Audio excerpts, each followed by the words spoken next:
Hai, halo, selamat pagi, apa kabar? Senang banget ini ketemu lagi di Dialognya Dri Christian. Dan seperti biasa saya mengundang orang-orang yang luar biasa. Dan bagi hari ini adalah orang-orang yang luar biasa yang dimiliki oleh Keuskupan Agung Semarang pada saat ini. Karena kemarin baru saja menerima tahbisan. Jadi ini saya syutingnya tadi Romo Beni dulu, baru ini adalah Romo Andi Muda. Romo, apa kabar? Baik, luar biasa, salam kenal. Salam kenal juga. Romo Andi Muda ini berasal dari paroki Santa Maria Assumpta Pakem. Santa Maria Assumpta Pakem. Nah, kemarin kan beliau menerima tahbisan, terus kemudian juga pagi hari ini saya akan ajak ngobrol Romo Andi untuk berbicara tentang dirinya dan juga akan seru-seruan bersama dengan Romo Andi. Tapi sebelumnya untuk yang belum subscribe channelnya Dri Christian, silakan pencet sekarang untuk subscribe. Nah, oke, Romo Andi. Kemarin apa yang dirasakan ketika, sama cerita dulu nih buat teman-teman di rumah. Jadi kemarin ketika malam tahbisan itu, saya kan dari kapel adorasi terus kemudian balik. Kebetulan kamarnya Romani itu masih buka, saya nengok sebentar, tiba-tiba bilang kayak gini. Romani panggil saya Mas, bilang ini, Mas, doake aku yo, aku deg-degan. Nah, mungkin bisa diceritakan apa perasaannya kemarin sebelum tahbisan? Ya, gini Mas O, jadi kemarin ketika tahbisan itu 2 hari ini enggak bisa tidur gitu ya. Jadi kalau orang Jawa itu bilang itu klisian gitu. Kayak orang malam mau pernikahan itu biasanya itu klisian enggak tenang gitu ya. Mungkin itu yang dirasakan teman-teman yang mau menikah kayak gitu juga ya. Mungkin bisa jadi kayak gitu.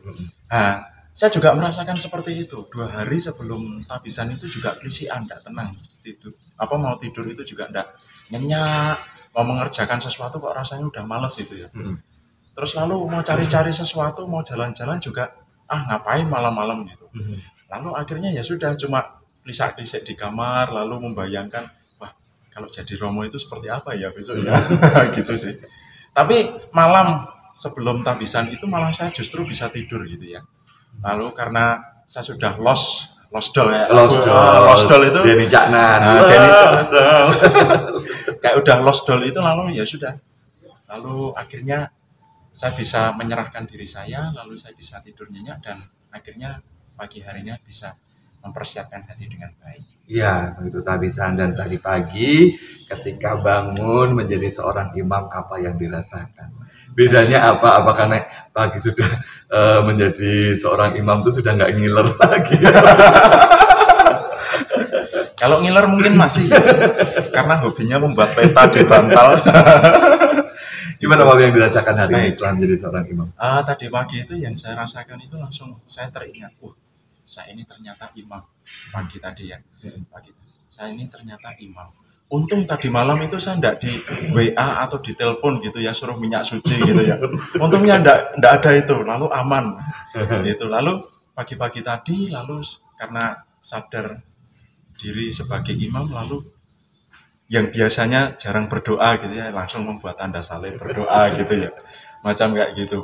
Itu yang kemudian saya sadari bahwa ketika bangun menjadi seorang imam itu, hal yang pertama dilakukan adalah bersyukur atas rahmat di awal hari itu. Lalu yang kedua adalah pasti nanti ke depannya ketika bangun pagi sebagai imam, hal pertama yang harus dilakukan adalah misa. Biasanya itu. Itu sih Mas. Yang dirasakan adalah ada sekarang sudah langsung ini misa gitu ya. Ketika bangun yang pikir adalah misa. Jadi misa. Tapi kalau tadi Romo Andi mengatakan langsung teringat buat tanda salib bukan juga ya, karena Romo Andi saya lihat kami sudah hidup bersama lama. Beliau ini adalah satu orang yang memiliki jam-jam doa yang pasti, hidup dia yang luar biasa. Romo ini juga gitu yang ini panutan di sini. Kalau di sini panggilnya dia adalah Pak D. Dari panutannya teman-teman operator yang ada di sini. Nah, kalau kemarin kan proses tahbisan gitu, kemarin Bapak Ibu hadir, adik juga hadir gitu ya. Kemudian keluarga juga kemarin hadir walaupun cuma 15 orang. Sedih sekali gitu karena cuma sedikit gitu. Nah, Romo, momen apa kemarin yang paling berkesan ketika tahbisan? Momen yang paling berkesan bagi saya ketika tahbisan kemarin itu adalah ketika mendoakan litani para kudus. Karena harus bertiarap lalu enggak tahu kenapa tiba-tiba air mata saya itu menetes di tangan saya gitu ya. Karena saya sungguh di momen itu menyadari akan keterbatasan saya, kerapuhan saya, ketidakpantasan saya untuk menjadi seorang pelayan Tuhan gitu ya. Lalu saya teringat akan dosa-dosa saya, teringat akan kelemahan-kelemahan saya di masa lalu.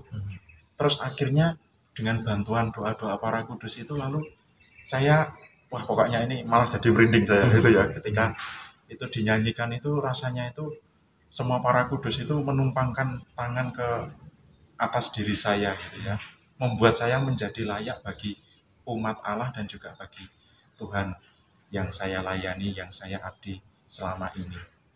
Meskipun nanti saya sadar betul bahwa di perjalanan imamat saya selanjutnya pasti ada kejatuhan, pasti ada kelemahan yang sering kali akan saya buat, meskipun tidak saya harapkan saat ini, tetapi pasti nanti di tengah-tengah perjalanan atau di mana nanti pasti akan menjumpai pengalaman-pengalaman semacam itu.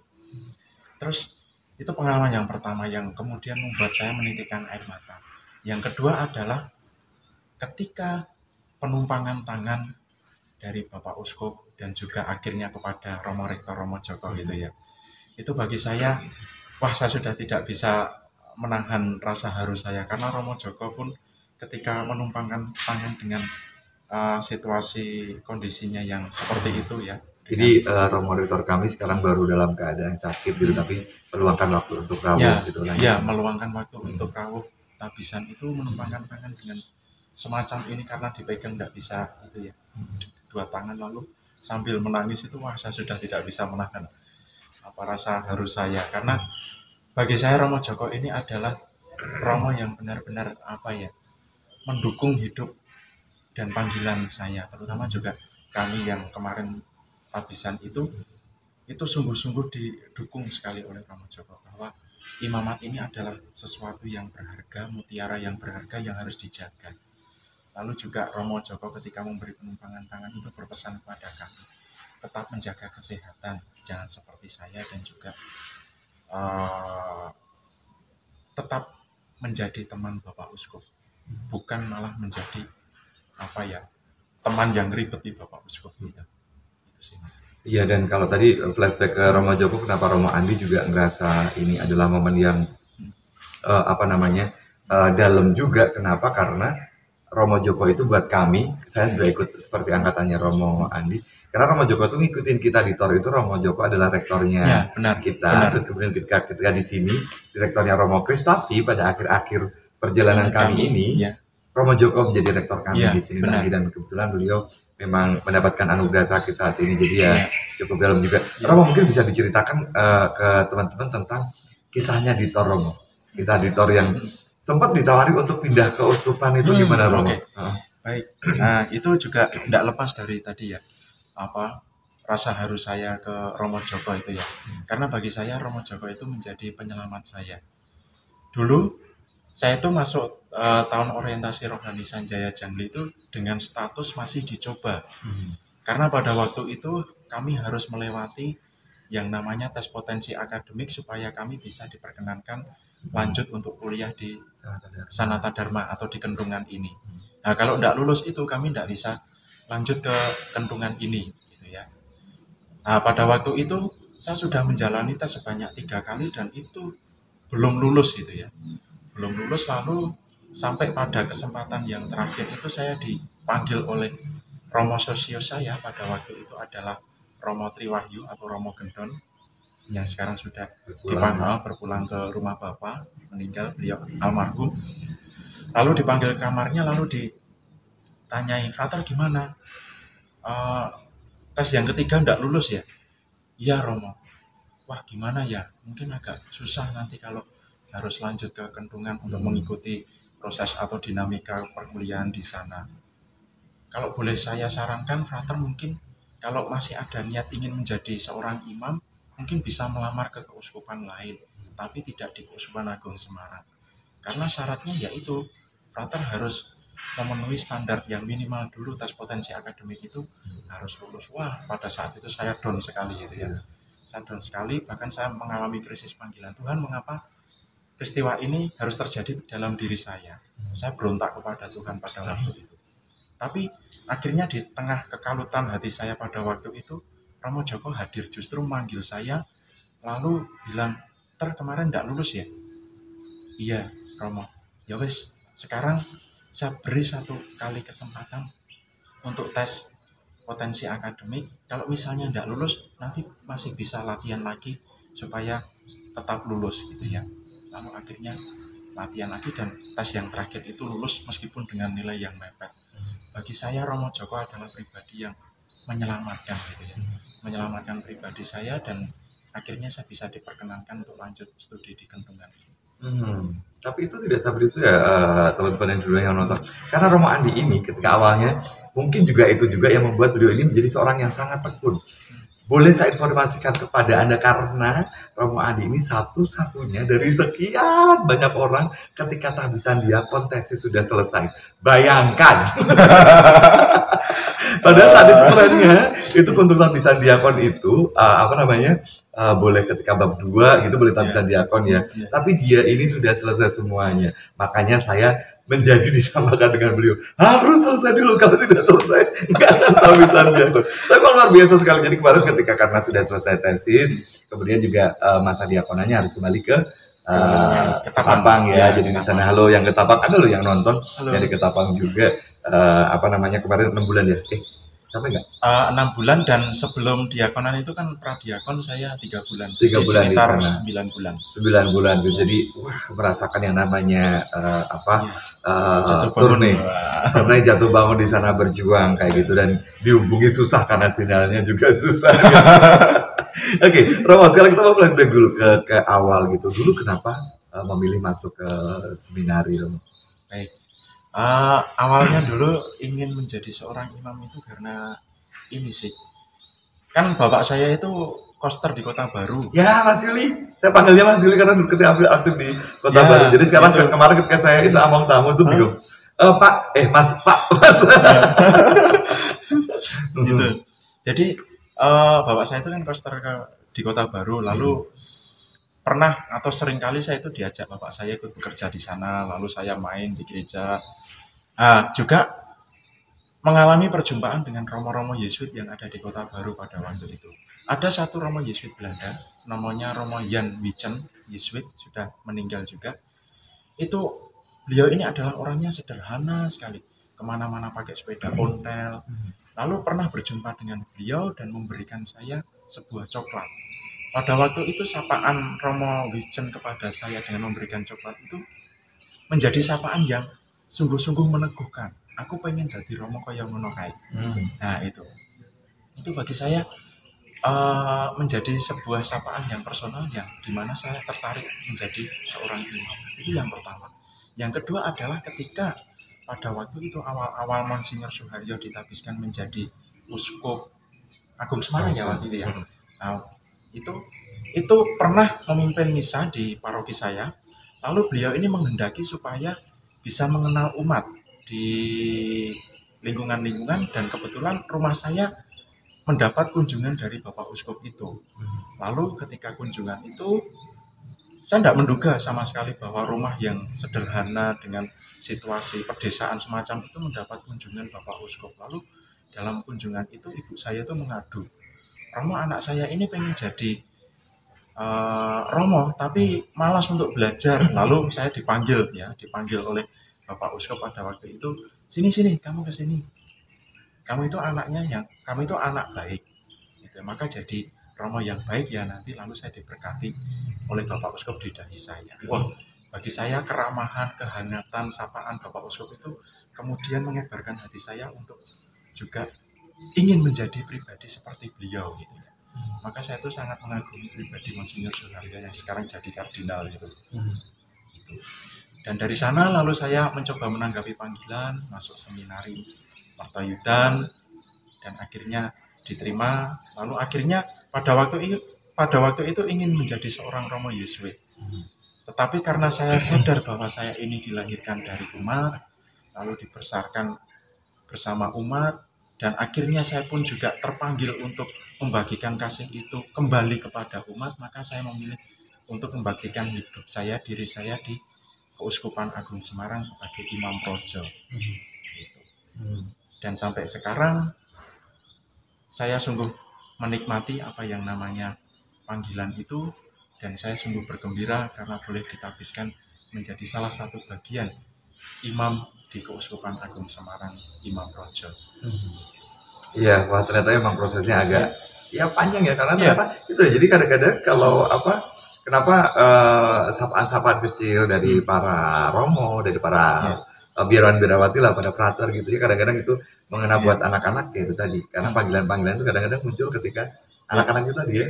Ya, benar. Ketika berteman juga Romo Andi juga menceritakan itu, bahwa dia juga dulu awalnya tertarik juga karena itu. Saya juga dulu sapaan-sapaan dari Romo Paroki seperti itu. Tadi Romo ya itu ternyata memang membantu anak-anak kita untuk mengolah dirinya menjadi mempunyai panggilan menjadi seorang imam, bruder ataupun suster. Nah, mau melangkah ke seminari tinggi ini, bagaimana menjalani proses seorang frater di seminari tinggi Santo Paulus Kentungan ini? Kesulitan atau apapun ya? Kebahagiaan boleh diceritakan. Iya Mas. Kalau dikatakan perjalanan di seminari ini lancar atau mulus, enggak juga ya, gitu ya. Karena dalam perjalanan pendidikan sebagai seorang calon imam di seminari tinggi itu, justru saya mengalami pergulatan-pergulatan batin gitu ya. Pergulatan-pergulatan batin yang justru semakin hari semakin memurnikan hidup dan panggilan saya. Pernah suatu kali pada waktu itu tingkat 3 gitu ya, tingkat 3. Dulu kan ketika mau masuk Mertoyudan itu ada seorang cewek yang menyukai saya gitu ya, menyukai saya. Nah, ketika saya masuk Mertoyudan, perasaan itu sudah tidak muncul lagi. Tapi ketika tingkat 3, cewek itu kembali ke seminari, lalu bertemu dengan saya, kok ada perasaan itu muncul lagi gitu ya.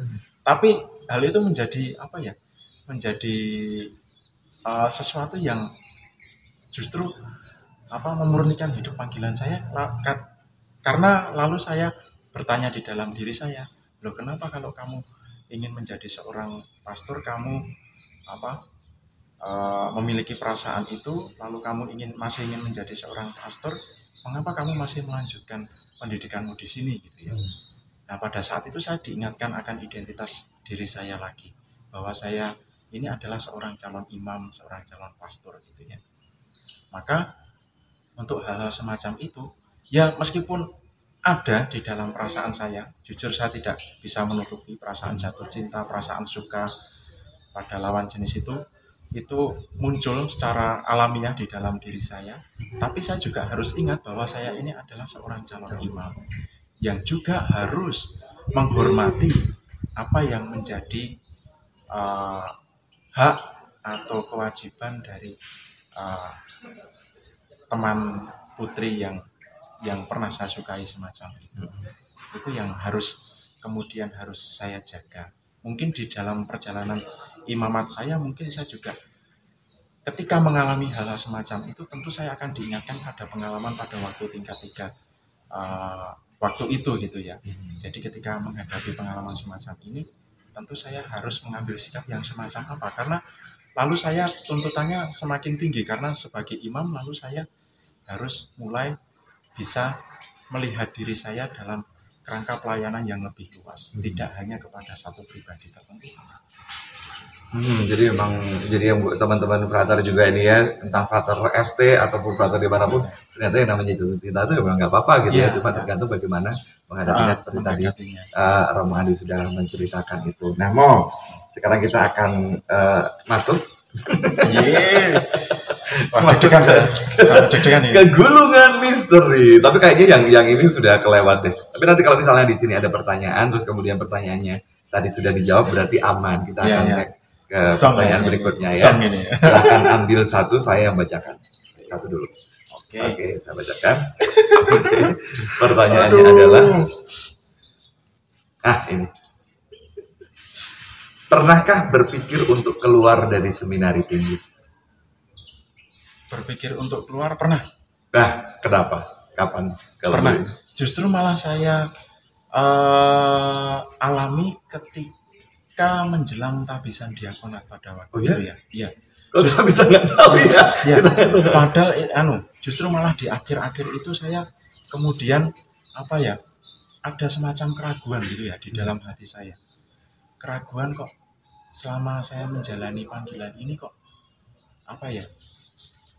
Seperti itu saja gitu loh, nggak ada sesuatu yang nggak ada sesuatu apa greget, nggak ada sesuatu yang menantang dan sebagainya. Lalu hampir mengalami krisis di dalam panggilan saya, tapi untungnya pada waktu itu saya diselamatkan oleh pembimbing rohani saya gitu ya.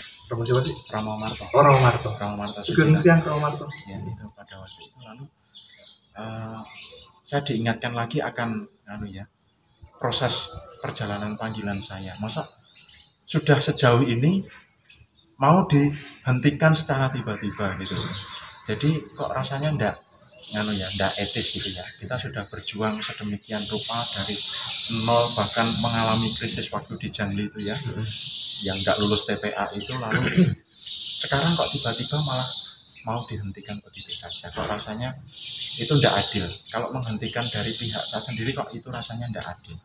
Padahal banyak campur tangan yang membantu hidup dan panggilan saya, entah itu teman komunitas, teman angkatan, keluarga, para pendidik, formator itu yang juga mendukung hidup panggilan saya. Kok tiba-tiba dari pihak saya ingin menghentikan begitu saja, kok rasanya itu tidak adil. Itu malah justru muncul di akhir-akhir semacam itu. Oke, berarti memang pernah mengalami itu gitu ya. Jadi malah justru berarti apakah sebelum berangkat ke itu, belum berangkat ke sebelum berangkat ke Tapang dan pas juga menjalani masa pradiakona di sana gitu ya. Lalu kok hanya semacam ini. Sudah akhirnya prosesnya tetap berjalan hingga saat ini. Iya. Itu kan jadi nggak mudah untuk jadi seorang imam. Ada proses-proses yang kadang menguras energi dan air mata ya, Mo. Iya, benar. Mo, kedua. Oke. Silakan. Nah, semoga baca. Pertanyaan kedua. Oh ini tadi oke. Apa yang dilakukan ketika disolusi atau bosan? Jadi yang saya jelaskan juga ke tadi buat teman-teman yang belum tahu, disolusi itu adalah kekeringan rohani gitu ya. Seperti tadi merasa panggilan terjatuh dan sebagainya. Gimana Mo? Apa yang dilakukan Mo? Apa yang saya lakukan ketika mengalami kering dalam hidup panggilan adalah pulang ke rumah orang tua. Payah banget. Ya, itu pulang ke rumah orang tua gitu ya. Pulang ke rumah orang tua, lalu di sana sharing dengan bapak atau dengan ibu gitu ya. Biasanya kalau saya sih dekat dengan ibu sih.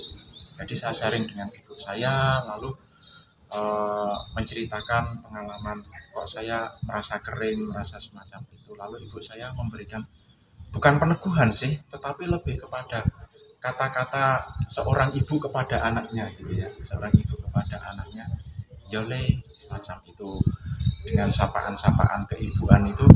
Bagi saya tidak harus kekeringan itu terjawab oleh ibu saya, tapi justru karena sapaan-sapaan ibu saya itu yang kemudian menguatkan hati saya. Maka kalau teman-teman frater, teman-teman Romo yang ada di sini, kalau justru mengalami kekeringan semacam itu, pulanglah ke rumah gitu. Yakinlah orang tua itu bisa menjadi salah satu obat bagi kekeringan yang teman-teman alami itu. Bisa jadi. Benar loh, saya mengalami itu juga. Saya pernah merubah keputusan juga cuma gara-gara setelah pulang gitu loh. Oh oke. Entar saya ceritain tapi kapan-kapan. Satu lagi loh. Besok pas mau tabisan. Masih jauh. Ya Mo, silakan Mo, satu lagi Mo. Terakhir ya. Terakhir. Oke. Tapi kayaknya ini aman semua karena tadi yang udah dijawab. Ini sama dengan Romo Beni juga. Apa yang akan dikangeni dari seminari tinggi? Yang dikangeni dari seminari tinggi adalah kebersamaan dengan teman-teman tentunya ya, dengan teman-teman komunitas, canda, tawa, gojekan gitu.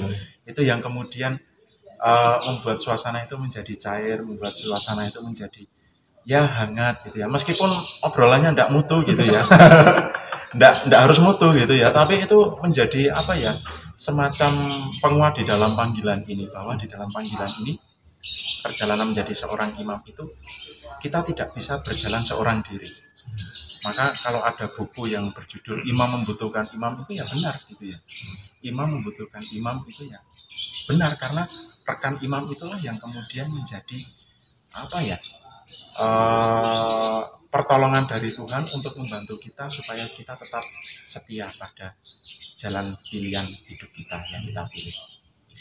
Ya, itulah kenapa buat kami, buat para Romo, para frater yang namanya kebersamaan, kolegialitas, Kolegialitas itu itulah. sesuatu yang sangat penting, gitu ya. Iya. Oke, mau sudah terlewat dari pertanyaan 3 pertanyaan. Sekarang mau, karena kan ini baru finish baru 1 hari gitu ya, semalam gitu menjadi seorang imam. Sehari. Ini harapan ke depan apa Romo untuk Romo sendiri dan juga mungkin untuk umat? Baik. Harapan saya adalah dari refleksi saya menjalani panggilan saya selama 13 tahun ini dari kelas 0 Mertoyudan hingga ditabiskan kemarin pagi gitu ya. Saya menghayati bahwa imamat itu adalah sebuah jalan. Bukan jalan tol yang bebas hambatan, bukan juga jalan pintas yang membuat saya cepat sampai pada tujuan saya, bukan juga jalan yang buruk gitu ya, bukan juga jalan yang nyaman atau mudah, bukan juga jalan untuk mencari popularitas diri gitu ya. Tetapi ini adalah jalan yang ditunjukkan kepada Tuhan bagi saya untuk kemudian melayaninya dalam diri umat-umat yang dipercayakan kepada saya. Maka imamat saya akan menjadi berarti ketika saya melayani umat gitu ya. Jadi saya tidak bisa lari dari tugas itu.